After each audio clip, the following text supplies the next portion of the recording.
In April of 2025, GM recalled nearly 600,000 trucks. The repair order told technicians to drain the 0W20 oil. GM spent a decade telling you to run, refill with 0W40, and physically replace the oil fill cap. Same engine. Double the film thickness. GM's own engineers, in a federal recall document, decided the oil on your cap was not enough.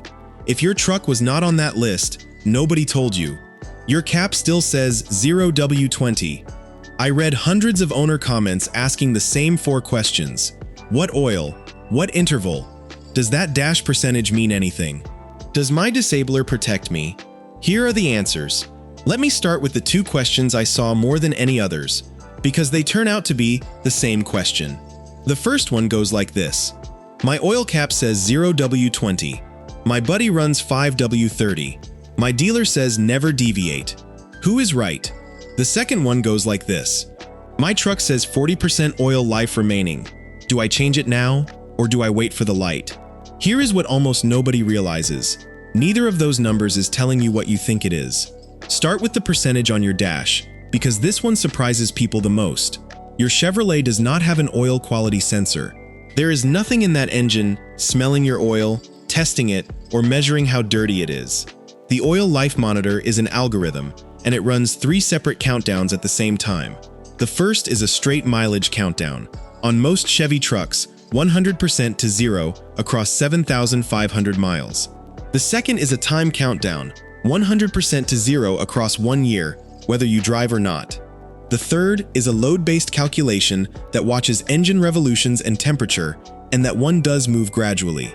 Your dash shows you whichever of the 3 is lowest. For most owners doing normal mixed driving, the mileage countdown wins every time.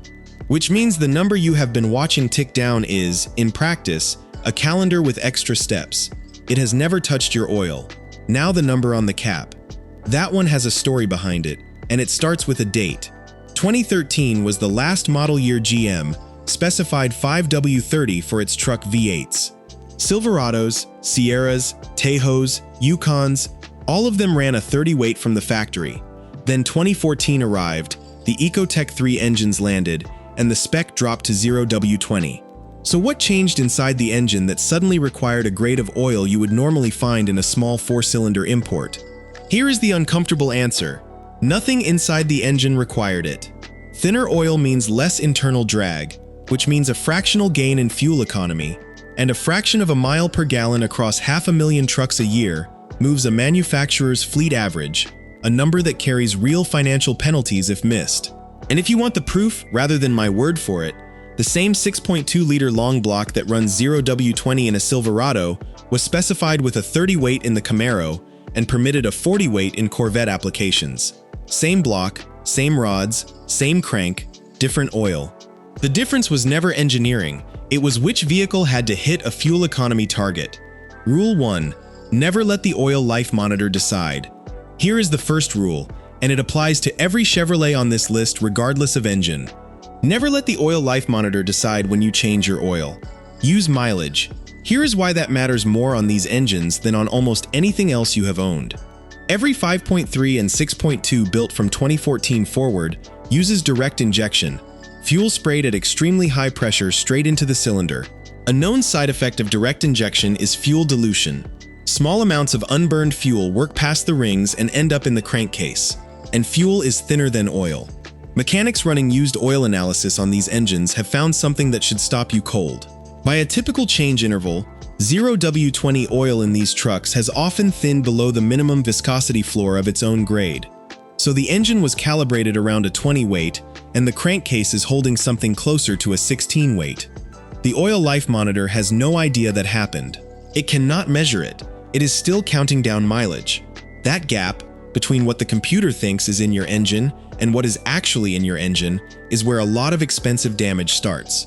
The interval experience techs land on for these engines is 4,000 to 5,000 miles. The sump holds 8 quarts, so it is not the cheapest oil change on the lot. It is also a fraction of 1 day of labor on a lifter job. Rule 2. Never assume your engine is the same as his. Rule 2 exists because of a comment I saw over and over in some form. Does any of this even apply to my truck? Fair question, and the answer genuinely depends on your year. So here is the map. 1999 to 2006. No cylinder deactivation at all. No AFM. Iron block, port injection, 5W30 from the factory. Almost nothing in this video's warning section applies to you. Change it on mileage and enjoy it. 2007 to 2013. This is where active fuel management arrives. You have 8 collapsible lifters, 4 cylinders that shut down, and a valve lifter oil manifold feeding them. Factory spec is still 5W30. 2014 to 2018. The Ecotech 3 generation. Direct injection arrives, the block goes aluminum, and the factory spec drops to 0W20. AFM is still here. This is the largest group of you watching. 2019 to 2021. Dynamic fuel management. Not 8 collapsible lifters. 16, with 17 different firing patterns, plus AUDO start-stop. This is the highest risk group in the entire lineup. GM revised the lifter design around 2022, and things measurably improved. Still DFM to 0W20, but a better version of it. One more note for the 2021 crowd specifically, because several of you have mentioned this. During the chip shortage, some 2021 trucks shipped without working DFM because GM could not source the components. Check your window sticker. If yours is one of them, you got lucky and you should know it.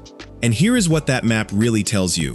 If you are 2014 or newer, you have 3 things stacked. Deactivation hardware that runs entirely on oil pressure, the thinnest oil GM has ever specified for a truck V8, and direct injection quietly thinning it further between changes. Any one alone is manageable. It is the combination that writes the repair bills. Quick pause, hit like and subscribe, because the next part is the one I could not find a straight answer to anywhere, and it is the reason I made this video.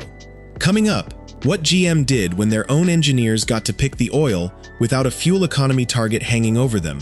Then the one that matters for everybody running a disabler who thinks they are already protected. Let's keep going.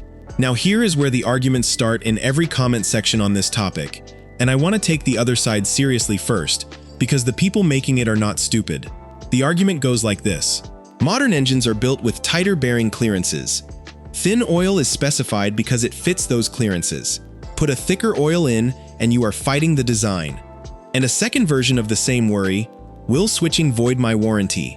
And a third, if thicker is better, why 5W30 and not 0W40? Those 3 questions have one answer, and GM already gave it to us.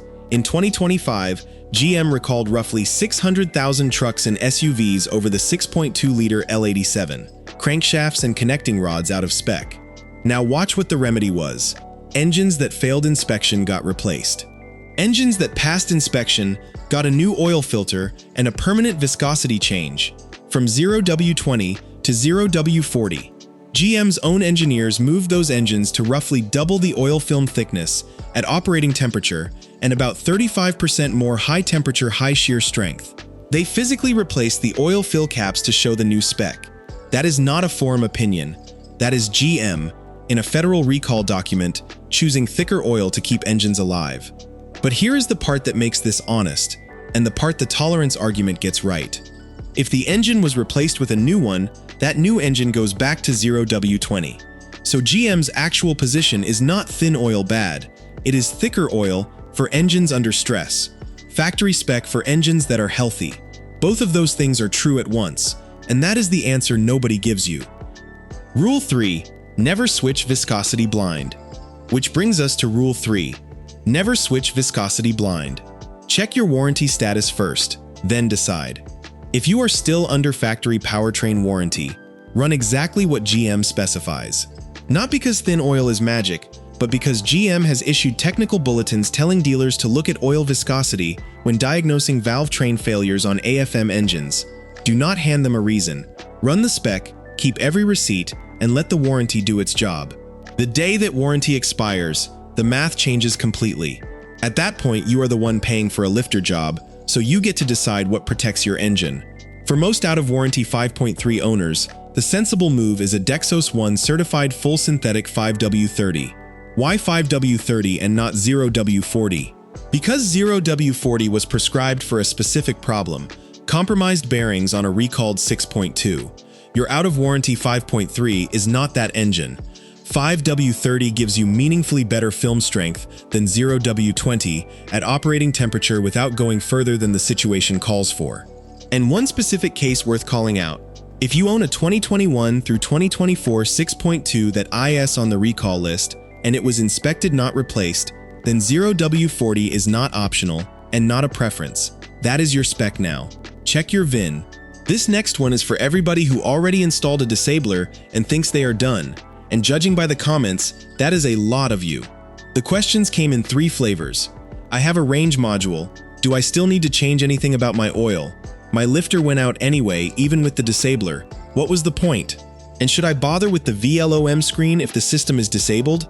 Same answer for all 3, and it is not the one people want. Your disabler stops a command. It does not remove a single piece of hardware. Think about what is actually still in your engine right now.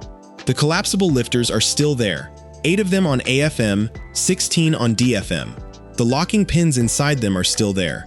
The valve lifter oil manifold feeding them pressurized oil is still there, with its solenoids and its passages. The disabler tells the computer not to ask for cylinder deactivation. Everything else is exactly where it was the day the truck left the factory. And here is the detail that ties this whole video together.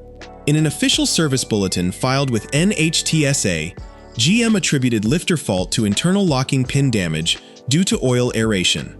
Aeration. Air in the oil. That pin is held by oil pressure alone, and when the oil feeding it is aerated, contaminated, or thinner than the system was calibrated for, the pin loses its support. None of that is something a disabler can fix. The disabler is worth having. I would run one on any out-of-warranty AFM truck. It removes the switching events, and switching events are when pins get damaged, but it cannot clean your oil, unclog your VLOM screen, or put film thickness back into a 20-weight diluted with fuel for 6,000 miles. Owners tell me they installed a module and lost a lifter anyway, and conclude it was worthless. It was not worthless. It was incomplete. It stopped a command, not a failure mode. Rule 4. Never skip the part nobody mentions, and there are 2 of them. The first is the VLOM thimble filter. Inside your valve lifter oil manifold is a small plastic screen that filters oil heading to the AFM solenoids. It is not on any dealer service schedule. Most owners have never heard of it. Over time, especially on an engine that has seen long change intervals, that screen clogs with carbon and debris. When it restricts flow, your AFM lifters get starved of clean pressurized oil at the exact moment they need it most. It is a few hours of labor, and it is worth addressing around 50,000 miles on any truck that has been running AFM actively. The second is your oil filter, and specifically, its anti-drainback valve. A cheap filter with a weak drainback valve lets oil bleed back out of the filter and the galleries every time you park overnight, which means every cold start the next morning is a partial dry start. On the exact components, GM's own bulletin says, fail from loss of oil pressure. Use an AC Delco or a quality equivalent with a proper anti-drainback valve. That is a $10 part standing in front of a $7,000 repair. And while you have the old one off, cut it open. Fine gray silt is normal wear. Glittery metallic flake is your lifter roller or your cam lobe shedding material, and it is the only early warning you will ever get before the ticking starts. What owners actually report. Now I want to be straight with you about something, because I read hundreds of these comments and the picture is not as clean as most videos make it sound. There are owners running 0W20 who are doing fine. One man reported 245,000 miles on a 2014 original lifters, changed on the monitor, still running. Another at 230,000 on a Yukon. Those people exist, and I am not going to pretend they do not. There are also owners at 422,000 on 10W30 and one at 501,000 on 15W40, never a tick. And owners who did everything right lost a lifter at 80,000 and paid $8,000. So what does the pattern actually say? Not that thin oil grenades engines, clearly it does not, or every one of these trucks would be dead. What it says is that 0W20 leaves you the smallest margin. When everything else is right, clean oil, short intervals, no fuel dilution, a healthy VLOM, 20 weight is enough. When something else goes wrong, and on these engines something else often does, thicker oil is the thing, standing between a bad day and a repair bill. You are not buying a guarantee, you are buying margin. So here is everything in one place. The oil life monitor is a countdown, not a sensor. Change on mileage, 4 to 5,000 on any AFM or DFM engine. Know your generation, because a 2003 and a 2020 are not the same conversation. Under warranty, run the spec and keep the receipts. Out of warranty on a 5.3 Dexos 1 full synthetic 5W30. On a recalled 6.2 that was inspected and not replaced, 0W40. And that one is not a preference. Get the VLOM screen looked at around 50,000 miles. Buy the good filter. Cut the old one open. And if you are running a disabler, good, keep it. But understand it stopped a command, not a failure mode. GM printed 0W20 on your cap to hit a number on a government spreadsheet. When their own engineers got to choose the oil for 600,000 engines they were trying to save, they chose thicker, and they went out and replaced the caps to prove it. Drop your year, your mileage, and what weight you are running in the comments. I read them, and half of what is in this video came from owners who did exactly that on the last one. Hit like and subscribe. I will see you in the next one.